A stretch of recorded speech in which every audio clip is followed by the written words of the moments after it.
Pencil কম্পাসের কাঁটাটা যেখানে রেখে আমি বৃত্তটি অঙ্কন করলাম সেটাই হলো কেন্দ্র।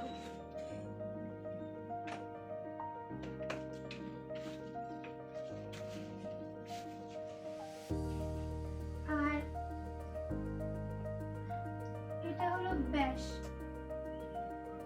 কেন্দ্র থেকে উভয় দিকে বিস্তৃত সরল রেখাংশটি হলো ব্যাস।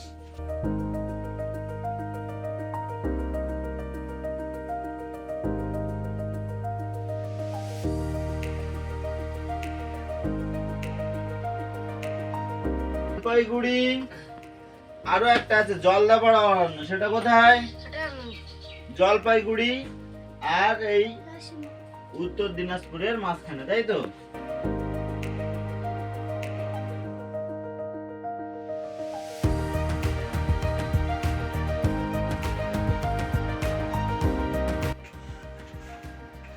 তাহলে আমরা কেন্দ্রকে নাম দিলাম ও, আর ব্যাসকে নাম দিলাম এবি,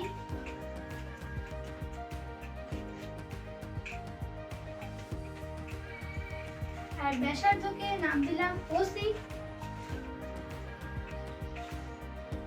আর জ্যাকে নাম দিলাম এমএন।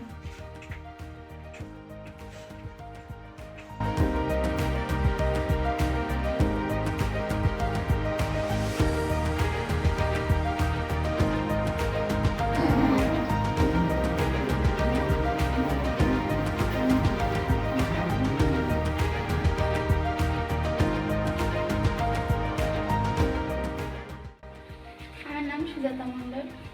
আমরা সুন্দরবনের শেষ প্রান্তে বাস করি। আমি এখানে 6 থেকে পড়াশোনা করছি। যোগ্য বছর পড়াশোনা করেছি, পাশ করেছি। লকডাউনে মাস্টারমশাইরা বাড়িতে গিয়ে পড়াশোনা শিখিয়েছে।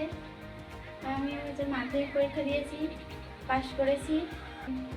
সারণী আমাদের পাশে দাঁড়ালে আমরা এইভাবে পাশ করে যাব।